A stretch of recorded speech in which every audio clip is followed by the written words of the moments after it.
Setiap pagi, Andi menyalakan kompor tuanya dan menggoreng tahu isi dengan tangan yang sama pernah gemetar karena ancaman maut. Seolah semuanya biasa saja. Seolah darah dan intimidasi tak pernah membekas di balik asap minyak panas itu. Tapi di balik wajah tenangnya, tersembunyi luka dan rahasia yang tak pernah benar-benar padam. Bagaimana bisa seorang pedagang gorengan menjadi bagian dari operasi rahasia yang mengguncang dunia premanisme? Udara pagi di pasar Ciputat dipenuhi aroma khas minyak panas dan rempah. Asap mengepul dari gerobak gorengan milik Andi, pemuda 20-an dengan mata jernih yang menyimpan lelah yang tak bisa dihapus tidur malam. Tangannya cekatan membolak-balik, tahu isi dan bakwan, sementara matanya sesekali melirik ke ujung pasar. Bukan karena pelanggan, tapi karena rasa cemas yang makin hari makin menyesakkan.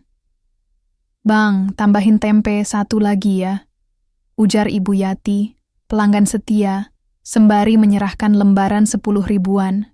Andi tersenyum tipis. "Siap, Bu. Yang kering, kan?"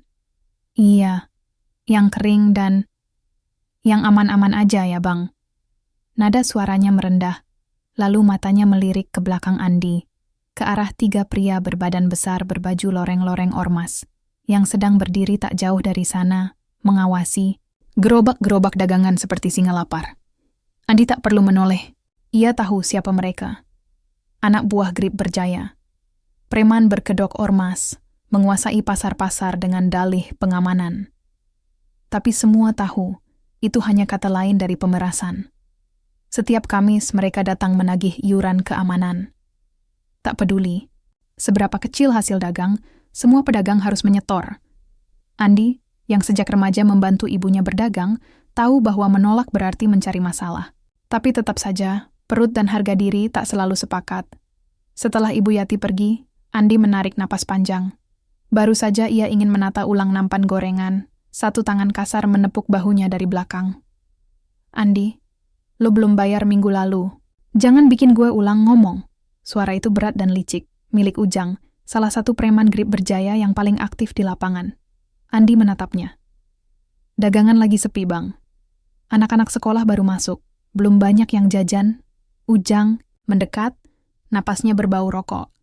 "Gue nggak peduli anak-anak lo sekolah atau enggak. Lo dagang di sini, berarti lo ikut aturan. Kalau enggak, ya, lo cari tempat lain. Atau gerobak ini bisa hilang besok pagi." Andi mengepalkan tangannya di balik gerobak. Ingin rasanya ia melawan, berteriak, melemparkan gorengan panas itu ke muka preman itu. Tapi suara ibunya di kepalanya mengingatkan. "Sabar, Ndik. Orang sabar panjang umur." Akhirnya, ia mengangguk pelan, menyerahkan selembar uang lusuh dari kaleng besi kecil di bawah gerobaknya. Hasil jualan pagi itu, nyaris semuanya. Hari mulai siang, dan Andi membereskan sisa dagangan dengan murung. Saat itulah, suara asing menyapanya. "Kamu, Andi ya?" Ia menoleh. Seorang pria berambut cepak dan berjaket lusuh berdiri di sisi gerobaknya. Sorot matanya tajam tapi tidak mengancam. "Siapa ya?" tanya Andi waspada. Pria itu mengeluarkan kartu tanda pengenal militer dengan cepat lalu menyelipkannya kembali. "Mayor Satrio, aku butuh bantuannya. Bukan sekadar soal gorengan, tapi tentang orang-orang itu. Grip Berjaya. Kami tahu kamu bukan cuma korban, kamu juga berani." Andi menatapnya dengan mata menyipit, bingung antara rasa takut dan penasaran. Hari itu, gorengan, Andi mungkin tak laku banyak, tapi hidupnya baru saja dilempar ke kuali yang jauh lebih panas. Andi masih belum bergerak dari tempatnya berdiri. Tangannya gemetar kecil saat menyeka sisa minyak di spatula. Kata-kata pria bernama Mayor Satrio tadi berputar di kepalanya seperti gema yang tak kunjung reda. "Kami tahu kamu bukan cuma korban, kamu juga berani." Kalimat itu membuat Andi merasa telanjang, seakan rahasia kecil dalam dadanya, amarah yang selama ini ia tekan terhadap ormas itu, telah dibaca habis oleh seseorang yang baru dikenalnya. Tapi siapa pria itu sebenarnya? Tentara? Polisi? Atau justru jebakan dari Grip Berjaya? Di rumah kontrakannya yang sempit, Andi menatap adik bungsunya, Rani, yang sedang menyusun buku pelajaran. Gadis itu baru kelas 2 SMP, dan satu-satunya alasan Andi masih bertahan berjualan, walau kadang pulang hanya bawa sisa gorengan. "Mas, hari ini gorengannya nggak habis ya?" tanya Rani pelan. Andi mengangguk. "Iya Rani, tapi nggak apa-apa. Nanti malam Mas cari kerja tambahan." Padahal ia tahu tidak akan ada kerja tambahan malam itu. Yang ada adalah pertemuan rahasia. Satrio mengajaknya bertemu di sebuah warung kopi tua di dekat rel kereta, jam 9 malam. Ia berjanji akan menjelaskan semuanya, termasuk alasan kenapa Andi dipilih. Malam turun cepat di Tangerang Selatan. Jalanan sepi, hanya suara kendaraan sesekali melintas. Warung kopi itu nyaris tak tampak dari luar, hanya diterangi lampu kuning. Temaram Mayor Satrio duduk di pojokan, mengenakan topi dan jaket lusuh, seperti pria biasa. Tapi sorot matanya tetap sama, tenang namun tajam. "Duduk, Andi," katanya pelan. Andi duduk, menatap pria itu dalam diam. "Kami sedang menjalankan operasi bawah tanah. Targetnya, membongkar struktur dalam ormas Grip Berjaya, termasuk para backingnya di pemerintahan lokal." Andi terdiam. "Terus, kenapa saya? Kamu tumbuh di sini. Kamu tahu siapa orang-orangnya. Kamu bukan aparat, jadi mereka nggak akan curiga. Kami butuh mata dan telinga dari dalam. Dan kalau kamu bersedia, kamu akan bantu lebih banyak orang daripada yang kamu pikir." Andi menggeleng perlahan. "Saya cuma tukang gorengan, Pak, bukan intel. Saya nggak ngerti mainan kayak begini." "Mayor." Satrio menyandarkan tubuh. Ia menatap Andi sejenak, lalu berkata, "Kamu tahu Danu?" Andi tersentak. Nama itu memukul dadanya seperti palu. "Danu? Maksudnya, Danu yang dulu tinggal di gang belakang? Yang suka main layangan sama saya waktu kecil?" Satrio mengangguk. "Danu sekarang ada di dalam ormas itu. Tapi, dia bukan musuhmu, Andi. Dia terpaksa. Sama seperti kamu. Dia hanya ingin keluarganya aman." Andi menelan ludah. Bayangan sahabat lamanya, yang hilang sejak kerusuhan bertahun lalu, tiba-tiba muncul kembali. "Danu. Jadi dia masih hidup dan sekarang terlibat. Dia tidak bisa keluar sendirian, tapi kamu bisa jadi kuncinya." Andi memejamkan mata sesaat. Di luar, suara kereta malam melintas, seperti mengingatkannya bahwa waktu terus berjalan. Di satu sisi, hidupnya yang sederhana, penuh perjuangan dan ketakutan. Di sisi lain, jalan yang penuh risiko, tapi juga kemungkinan menyelamatkan banyak orang, termasuk sahabatnya. Ia membuka mata. "Kalau saya ikut, saya harus tahu semuanya, Pak. Termasuk, apa yang sebenarnya terjadi sama Danu." Mayor Satrio tersenyum tipis, lalu menggeser satu amplop coklat ke hadapan Andi. "Buka ini saat kamu sudah yakin. Tapi ingat, Andi, sejak detik ini, tidak ada jalan mundur."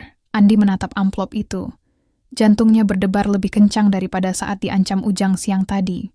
Karena kali ini, bukan cuman hidupnya yang dipertaruhkan, tapi kebenaran yang telah lama terkubur di balik asap gorengan dan bayang-bayang kekuasaan. Amplop coklat itu sudah tergeletak di atas meja kecil di kontrakan Andi sejak semalam. Tapi, hingga pagi menjelang, ia belum berani membukanya. Tangannya berkeringat hanya dengan menyentuh tepinya. Danu masih hidup. Andi masih belum percaya sepenuhnya. Mereka dulu seperti saudara, berdua menghadapi kerasnya hidup di gang belakang, Pasar Ciputat. Danu selalu jadi yang nekat dan penuh akal. Sementara Andi lebih tenang, lebih patuh.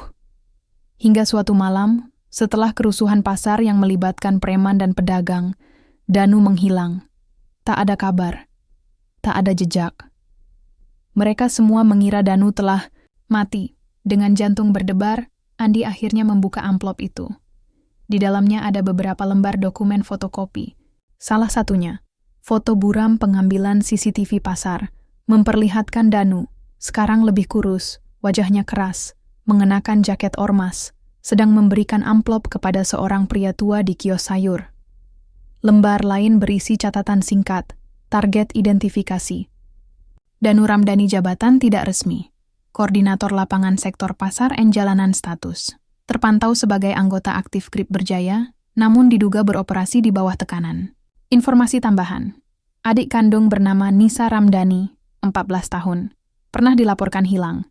Sekarang diasuh oleh salah satu pimpinan ormas, Bang Karjo. Potensi. Sumber internal. Jika bisa diyakinkan, dapat menjadi kunci untuk pembongkaran. Rantai distribusi uang haram dan data koneksi politik. Andi menggenggam kertas itu. Dadanya sesak. Danu, lu kemana aja selama ini? Sore itu, Andi kembali berjualan.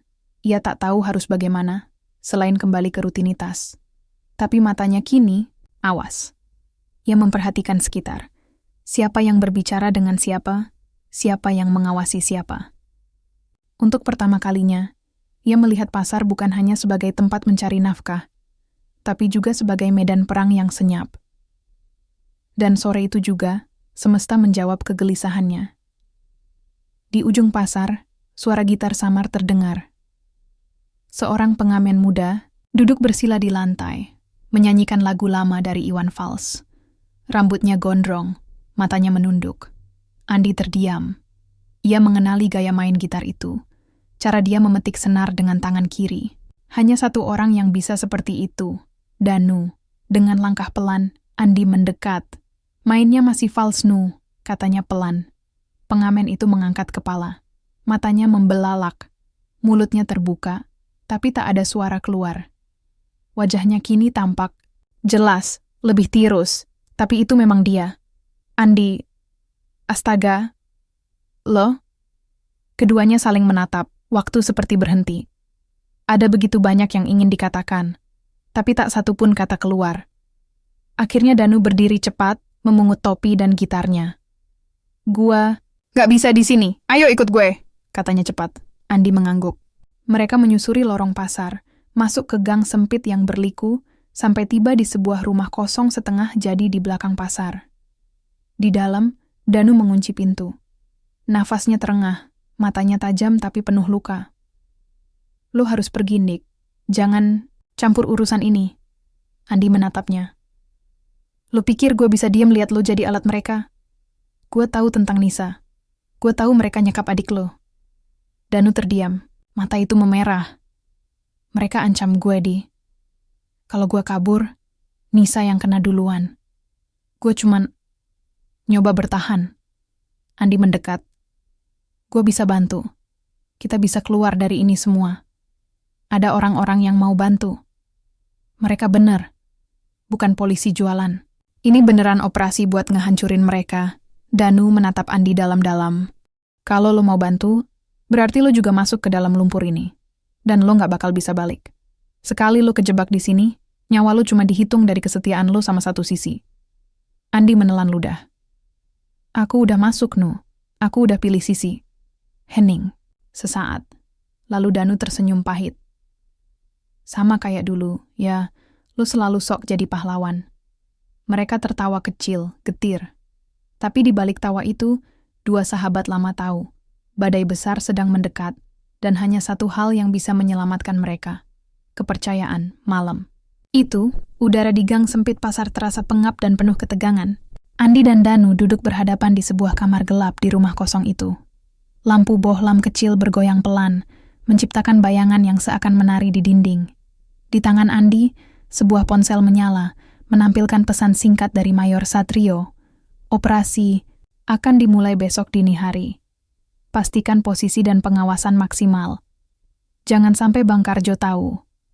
Danu menatap layar itu, wajahnya memucat.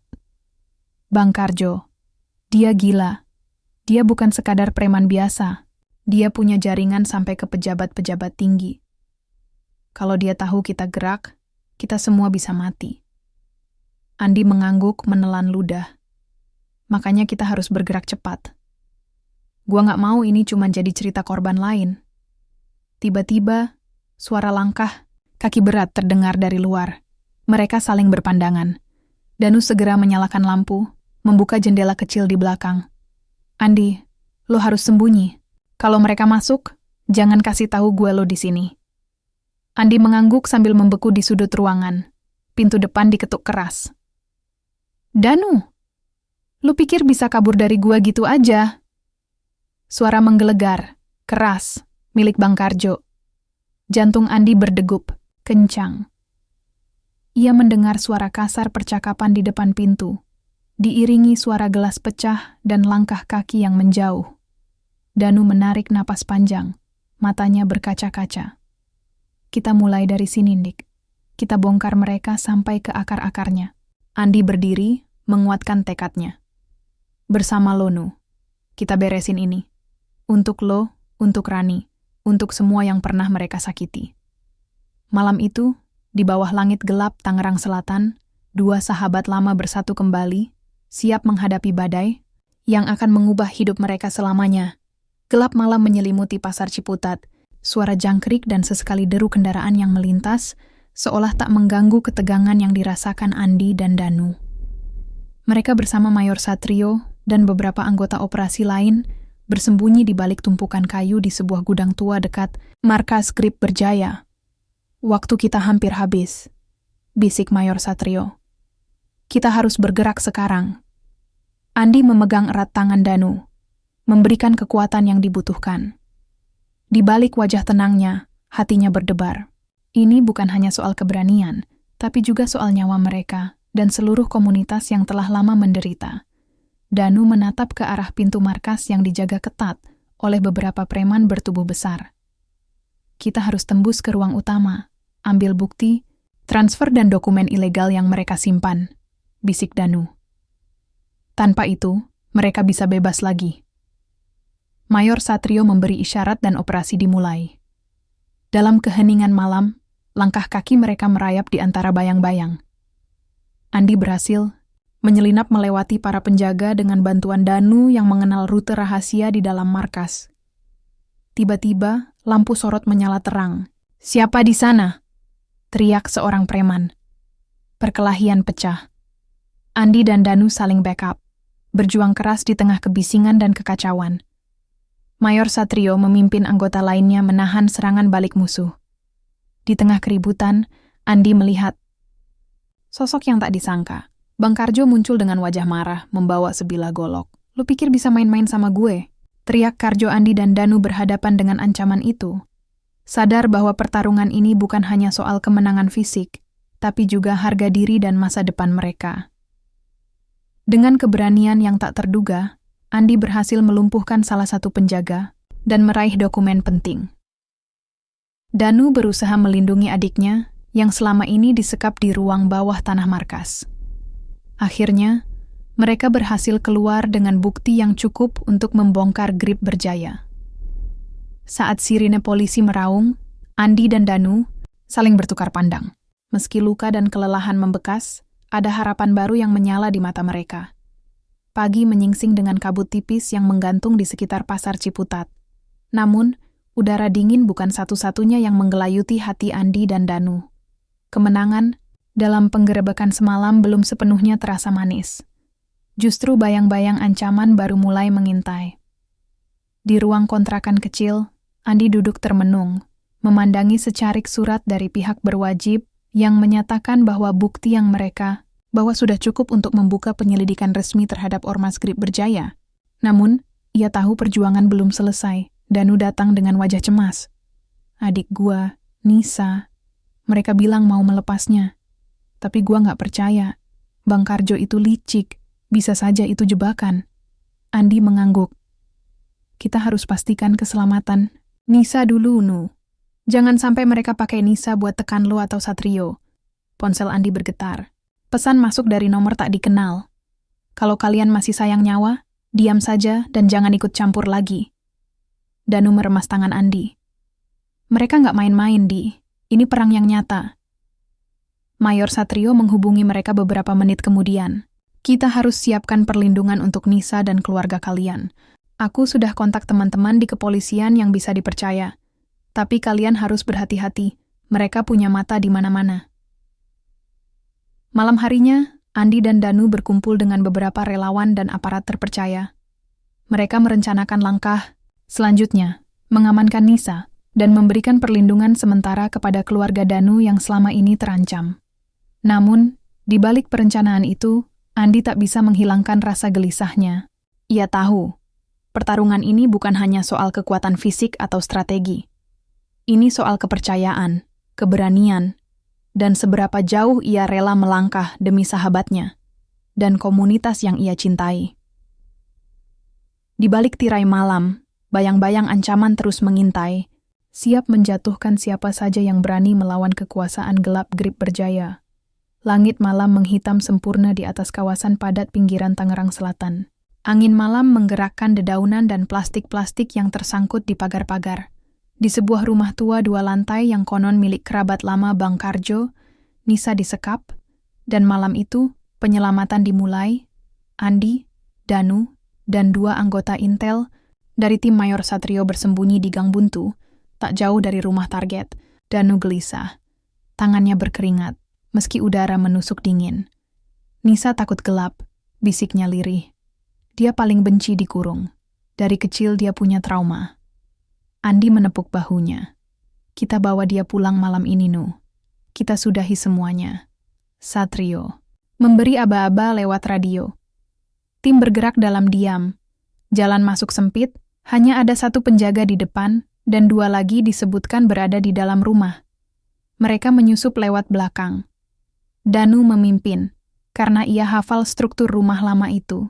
Ia dan Nisa pernah diajak Bang Karjo tinggal di situ sebelum semuanya berubah jadi kengerian. Di lantai atas, jeritan kecil terdengar. Nisa, gumam Danu. Gerakan jadi lebih cepat. 1 tembakan peredam melumpuhkan penjaga pertama. Andi dan Satrio melumpuhkan yang kedua di ruang tamu. Ketika mereka membuka pintu kamar di lantai atas, Nisa berjongkok di sudut ruangan, tangan terikat, tubuh gemetar. Nisa! Danu berlari memeluknya. Adiknya langsung menangis terseduh. Andi? Suara berat terdengar dari lorong. Bang Karjo. Dia muncul dari balik pintu belakang, wajahnya penuh amarah, membawa senjata tajam yang mengilap di bawah lampu redup.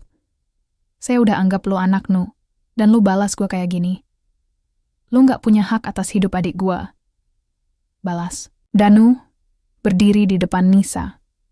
Satrio melangkah maju. Letakkan senjata, Karjo. Lo udah kalah. Karjo menyeringai. Belum. Kalian pikir cuma kalian yang punya rencana? Suara sepeda motor meraung di luar. Preman-preman Grip Berjaya datang dalam jumlah kecil, tapi cukup untuk membuat situasi genting. Satrio segera menghubungi backup lewat radio. Andi, bawa Danu dan Nisa keluar lewat dapur. Sekarang, perintahnya. Andi menarik Danu dan Nisa. Sementara itu, tembakan peringatan terdengar di luar, bantuan datang tepat waktu. Mayor Satrio menahan Karjo yang mengamuk. Sementara trio sahabat itu meloloskan diri lewat jalur belakang yang tertutup semak. Beberapa menit kemudian, mereka tiba di titik aman. Sebuah mobil hitam menunggu mereka, dikendarai oleh rekan Satrio. Danu memeluk Nisa erat-erat. Gadis itu masih terisak, namun kini wajahnya menunjukkan kelegaan. Andi menatap mereka berdua, lalu menoleh ke langit malam yang masih pekat. Kali ini berbeda. Untuk pertama kalinya, setelah sekian lama, ia bisa merasakan keharapan di dalam gelap. Kalau lo mau bantu, berarti lo juga masuk ke dalam lumpur ini. Dan lo nggak bakal bisa balik. Sekali lo kejebak di sini, nyawa lo cuma dihitung dari kesetiaan lo sama satu sisi. Andi menelan ludah. Aku udah masuk, Nu. Aku udah pilih sisi. Hening. Sesaat. Lalu Danu tersenyum pahit. Sama kayak dulu, ya, lo selalu sok jadi pahlawan. Mereka tertawa kecil, getir. Tapi di balik tawa itu, 2 sahabat lama tahu. Badai besar sedang mendekat, dan hanya satu hal yang bisa menyelamatkan mereka. Kepercayaan, malam. Itu, udara di gang sempit pasar terasa pengap dan penuh ketegangan. Andi dan Danu duduk berhadapan di sebuah kamar gelap di rumah kosong itu. Lampu bohlam kecil bergoyang pelan, menciptakan bayangan yang seakan menari di dinding. Di tangan Andi, sebuah ponsel menyala, menampilkan pesan singkat dari Mayor Satrio. Operasi akan dimulai besok dini hari. Pastikan posisi dan pengawasan maksimal. Jangan sampai Bang Karjo tahu. Danu menatap layar itu, wajahnya memucat. Bang Karjo, dia gila. Dia bukan sekadar preman biasa. Dia punya jaringan sampai ke pejabat-pejabat tinggi. Kalau dia tahu kita gerak, kita semua bisa mati. Andi mengangguk menelan ludah. Makanya kita harus bergerak cepat. Gua nggak mau ini cuma jadi cerita korban lain. Tiba-tiba, suara langkah, kaki berat terdengar dari luar. Mereka saling berpandangan. Danu segera menyalakan lampu, membuka jendela kecil di belakang. Andi, lo harus sembunyi. Kalau mereka masuk, jangan kasih tahu gue lo di sini. Andi mengangguk sambil membeku di sudut ruangan. Pintu depan diketuk keras. Danu, lo pikir bisa kabur dari gue gitu aja? Suara menggelegar, keras, milik Bang Karjo. Jantung Andi berdegup, kencang. Ia mendengar suara kasar percakapan di depan pintu, diiringi suara gelas pecah dan langkah kaki yang menjauh. Danu menarik napas panjang, matanya berkaca-kaca. Kita mulai dari sini, Dik. Kita bongkar mereka sampai ke akar-akarnya. Andi berdiri, menguatkan tekadnya. Bersama Lonu, kita beresin ini. Untuk lo, untuk Rani, untuk semua yang pernah mereka sakiti. Malam itu, di bawah langit gelap Tangerang Selatan, dua sahabat lama bersatu kembali, siap menghadapi badai yang akan mengubah hidup mereka selamanya. Gelap malam menyelimuti pasar Ciputat, suara jangkrik dan sesekali deru kendaraan yang melintas, seolah tak mengganggu ketegangan yang dirasakan Andi dan Danu. Mereka bersama Mayor Satrio dan beberapa anggota operasi lain bersembunyi di balik tumpukan kayu di sebuah gudang tua dekat markas Grip Berjaya. Waktu kita hampir habis, bisik Mayor Satrio. Kita harus bergerak sekarang. Andi memegang erat tangan Danu, memberikan kekuatan yang dibutuhkan. Di balik wajah tenangnya, hatinya berdebar. Ini bukan hanya soal keberanian, tapi juga soal nyawa mereka dan seluruh komunitas yang telah lama menderita. Danu menatap ke arah pintu markas yang dijaga ketat oleh beberapa preman bertubuh besar. Kita harus tembus ke ruang utama, ambil bukti, transfer dan dokumen ilegal yang mereka simpan, bisik Danu. Tanpa itu, mereka bisa bebas lagi. Mayor Satrio memberi isyarat dan operasi dimulai. Dalam keheningan malam, langkah kaki mereka merayap di antara bayang-bayang. Andi berhasil menyelinap melewati para penjaga dengan bantuan Danu yang mengenal rute rahasia di dalam markas. Tiba-tiba, lampu sorot menyala terang. "Siapa di sana?" teriak seorang preman. Perkelahian pecah. Andi dan Danu saling backup, berjuang keras di tengah kebisingan dan kekacauan. Mayor Satrio memimpin anggota lainnya menahan serangan balik musuh. Di tengah keributan, Andi melihat sosok yang tak disangka. Bang Karjo muncul dengan wajah marah, membawa sebilah golok. "Lu pikir bisa main-main sama gue?" teriak Karjo. Andi dan Danu berhadapan dengan ancaman itu. Sadar bahwa pertarungan ini bukan hanya soal kemenangan fisik, tapi juga harga diri dan masa depan mereka. Dengan keberanian yang tak terduga, Andi berhasil melumpuhkan salah satu penjaga dan meraih dokumen penting. Danu berusaha melindungi adiknya yang selama ini disekap di ruang bawah tanah markas. Akhirnya, mereka berhasil keluar dengan bukti yang cukup untuk membongkar Grip Berjaya. Saat sirine polisi meraung, Andi dan Danu saling bertukar pandang. Meski luka dan kelelahan membekas, ada harapan baru yang menyala di mata mereka. Pagi menyingsing dengan kabut tipis yang menggantung di sekitar pasar Ciputat. Namun, udara dingin bukan satu-satunya yang menggelayuti hati Andi dan Danu. Kemenangan dalam penggerebekan semalam belum sepenuhnya terasa manis. Justru bayang-bayang ancaman baru mulai mengintai. Di ruang kontrakan kecil, Andi duduk termenung, memandangi secarik surat dari pihak berwajib yang menyatakan bahwa bukti yang mereka bahwa sudah cukup untuk membuka penyelidikan resmi terhadap Ormas Grip Berjaya. Namun, ia tahu perjuangan belum selesai. Danu datang dengan wajah cemas. "Adik gua, Nisa, mereka bilang mau melepasnya. Tapi gua nggak percaya. Bang Karjo itu licik, bisa saja itu jebakan." Andi mengangguk. "Kita harus pastikan keselamatan Nisa dulu, Nu. Jangan sampai mereka pakai Nisa buat tekan lo atau Satrio." Ponsel Andi bergetar. Pesan masuk dari nomor tak dikenal. "Kalau kalian masih sayang nyawa, Diam saja dan jangan ikut campur lagi. Danu meremas tangan Andi. Mereka nggak main-main, Di. Ini perang yang nyata. Mayor Satrio menghubungi mereka beberapa menit kemudian. Kita harus siapkan perlindungan untuk Nisa dan keluarga kalian. Aku sudah kontak teman-teman di kepolisian yang bisa dipercaya. Tapi kalian harus berhati-hati. Mereka punya mata di mana-mana. Malam harinya, Andi dan Danu berkumpul dengan beberapa relawan dan aparat terpercaya. Mereka merencanakan langkah selanjutnya, mengamankan Nisa dan memberikan perlindungan sementara kepada keluarga Danu yang selama ini terancam. Namun, di balik perencanaan itu, Andi tak bisa menghilangkan rasa gelisahnya. Ia tahu, pertarungan ini bukan hanya soal kekuatan fisik atau strategi. Ini soal kepercayaan, keberanian, dan seberapa jauh ia rela melangkah demi sahabatnya dan komunitas yang ia cintai. Di balik tirai malam, bayang-bayang ancaman terus mengintai, siap menjatuhkan siapa saja yang berani melawan kekuasaan gelap Grip Berjaya. Langit malam menghitam sempurna di atas kawasan padat pinggiran Tangerang Selatan.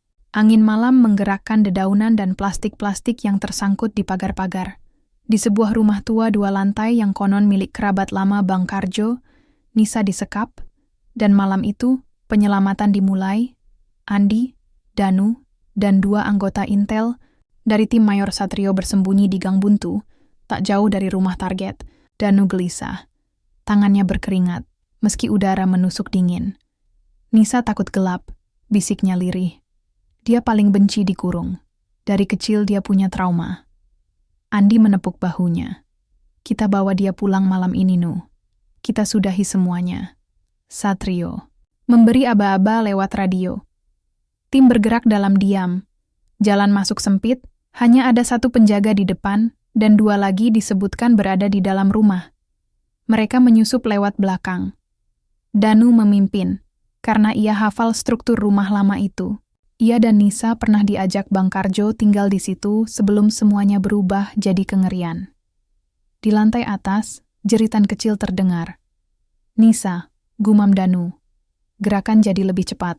1 tembakan peredam melumpuhkan penjaga pertama. Andi dan Satrio melumpuhkan yang kedua di ruang tamu. Ketika mereka membuka pintu kamar di lantai atas, Nisa berjongkok di sudut ruangan, tangan terikat, tubuh gemetar. Nisa! Danu berlari memeluknya. Adiknya langsung menangis terseduh. Andi? Suara berat terdengar dari lorong. Bang Karjo. Dia muncul dari balik pintu belakang, wajahnya penuh amarah, membawa senjata tajam yang mengilap di bawah lampu redup. Saya udah anggap lo anak, Nu, dan lo balas gua kayak gini. Lo nggak punya hak atas hidup adik gua. Balas. Danu berdiri di depan Nisa. Satrio melangkah maju. Letakkan senjata, Karjo. Lo udah kalah. Karjo menyeringai. Belum. Kalian pikir cuma kalian yang punya rencana? Suara sepeda motor meraung di luar. Preman-preman Grip Berjaya datang dalam jumlah kecil, tapi cukup untuk membuat situasi genting. Satrio segera menghubungi backup lewat radio. Andi, bawa Danu dan Nisa keluar lewat dapur. Sekarang, perintahnya. Andi menarik Danu dan Nisa. Sementara itu, tembakan peringatan terdengar di luar, bantuan datang tepat waktu. Mayor Satrio menahan Karjo yang mengamuk, sementara trio sahabat itu meloloskan diri lewat jalur belakang yang tertutup semak. Beberapa menit kemudian, mereka tiba di titik aman. Sebuah mobil hitam menunggu mereka, dikendarai oleh rekan Satrio. Danu memeluk Nisa erat-erat. Gadis itu masih terisak, namun kini wajahnya menunjukkan kelegaan. Andi menatap mereka berdua, lalu menoleh ke langit malam yang masih pekat. Kali ini berbeda. Untuk pertama kalinya, setelah sekian lama, ia bisa merasakan keharapan di dalam gelap. Misi penyelamatan berhasil. Tapi Andi tahu, perjuangan belum selesai. Grip Berjaya boleh saja lumpuh malam ini, tapi luka yang mereka tinggalkan, rasa takut, trauma, dan kehilangan, masih mengendap di hati banyak orang. Namun satu hal pasti, malam itu, Andi bukan lagi hanya pedagang gorengan. Ia adalah pejuang bagi sahabat, keluarga, dan komunitasnya. Sudah seminggu sejak malam penyelamatan itu, tapi gema kejadian masih terasa di seluruh penjuru pasar. Grip Berjaya tidak lagi merajai lorong-lorong sempit, tapi bayangannya belum benar-benar. Sirna Bangkarjo kini ditahan di Polda Metro. Wajahnya sempat menghiasi berita lokal. Tokoh ormas terkenal tersangka pemerasan dan penyanderaan. Namun publik tahu, kasus seperti ini seringkali rumit. Terlalu banyak orang kuat yang tersangkut, terlalu banyak kepentingan. Andi duduk di kedai kopi sederhana di pinggir pasar, memandangi brosur bantuan hukum dan pendampingan trauma untuk pedagang kecil. Di sebelahnya, Danu menyeruput teh panas, sambil terus mengawasi Nisa yang sedang menggambar di bangku pojok. "Lo yakin kita aman sekarang?" tanya Danu pelan. Andi mengangguk, walau ragu. "Aman. Untuk sementara. Tapi bukan berarti kita bisa lengah." Danu menarik napas. "Kadang gue masih ngerasa mimpi. Dari pengamen jalanan, sekarang gue jadi saksi kunci." "Gila." Andi tertawa kecil. "Dari tukang gorengan jadi informan operasi rahasia. Dunia ini emang aneh. Tapi tawa mereka hanya sebentar. Karena kenyataannya, beban itu masih berat. Beberapa pedagang masih takut buka lapak. Sebagian besar hanya berani berdagang jika Andi dan Danu ada di sekitar mereka. Tak semua orang percaya bahwa keadaan benar-benar berubah. Trauma tak hilang dalam semalam." Beberapa hari kemudian, Andi dan Danu menghadiri pertemuan komunitas pedagang bersama perwakilan dari pemerintah daerah dan lembaga bantuan hukum. Seorang ibu penjual sayur berdiri dan berkata dengan suara gemetar, "Kami cuma pengen hidup tenang, Pak. Gak mau jadi pahlawan, gak mau melawan siapa-siapa. Tapi kami juga manusia. Tolong jangan biarkan yang kayak Karjo balik lagi." Andi bangkit dari duduknya. Tatapannya menyapu ruangan. "Aku tahu rasa takut itu. Aku juga ngalamin. Tapi kalau kita tetap diam, mereka bakal datang lagi dan lagi.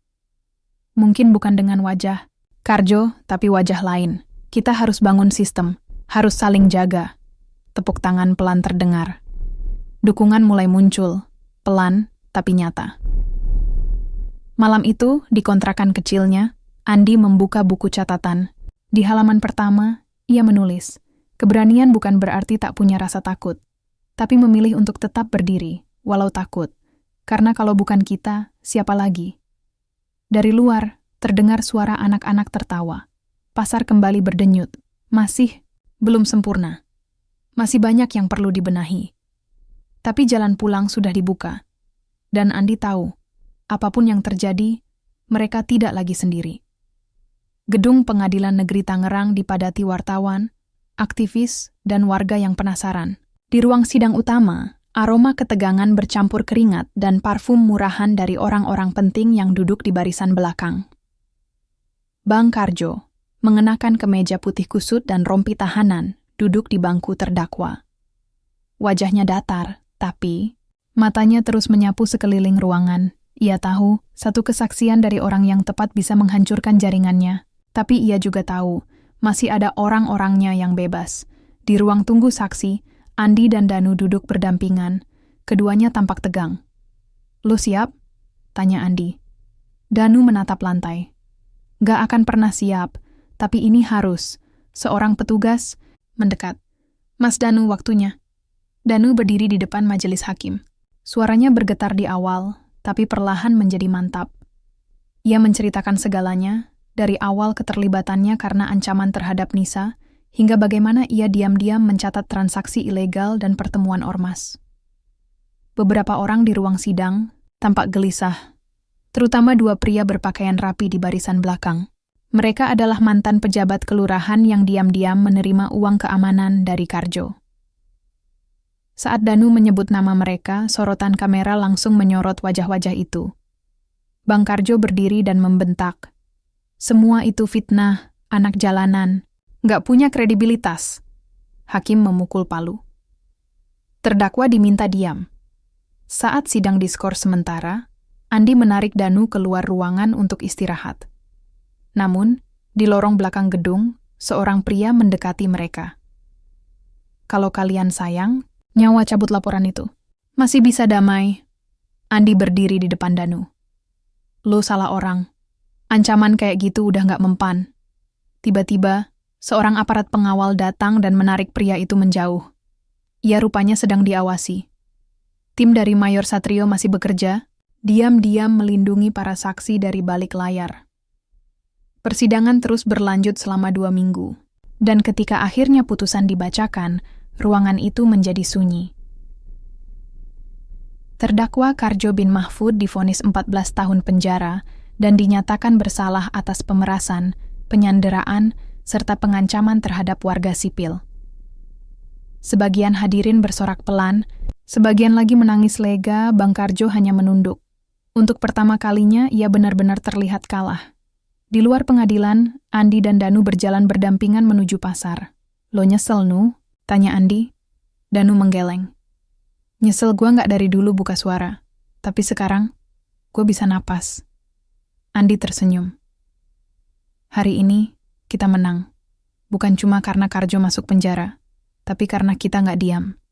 Langit di atas mereka cerah, dan meski masih banyak pekerjaan di depan, langkah pertama menuju masa depan yang lebih adil telah dimulai." Beberapa bulan telah berlalu sejak putusan pengadilan.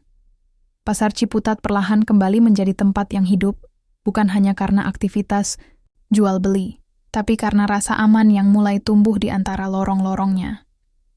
Di lapak gorengan kecil di dekat pintu masuk pasar, Andi sibuk menggoreng tahu isi dan bakwan, seperti biasa. Tapi kali ini, senyumnya tidak lagi penuh beban. Ia melayani pelanggan sambil sesekali menyapa anak-anak yang lewat dengan lari-lari kecil. Mereka memanggilnya Bang Andi dengan suara riang. Danu kini membantu di pos layanan komunitas yang baru dibentuk. Tempat warga bisa melapor tanpa rasa takut. Ia juga menjadi narasumber untuk pelatihan pemuda tentang penyalahgunaan kekuasaan dan cara melawan kekerasan tanpa kekerasan.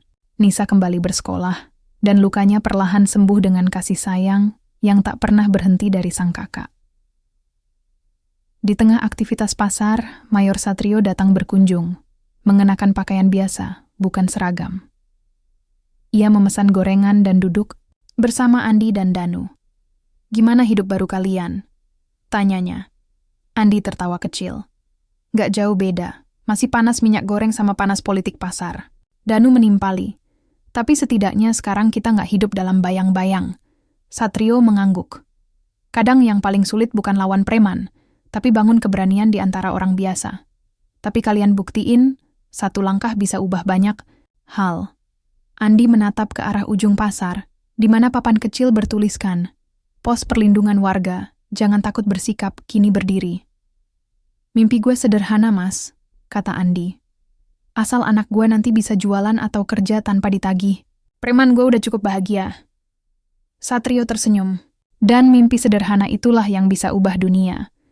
Senja mulai turun, langit selatan berwarna keemasan. Andi membereskan lapaknya. Di wajahnya, tidak ada lagi bayangan ketakutan, hanya sisa minyak dan peluh dari kerja keras. Malam memang masih akan datang. Tapi di bawah langit selatan yang dulu penuh bayang-bayang, kini ada secercah cahaya. Dan selama ada orang-orang seperti Andi, Danu, dan warga yang tak mau diam, harapan akan terus hidup.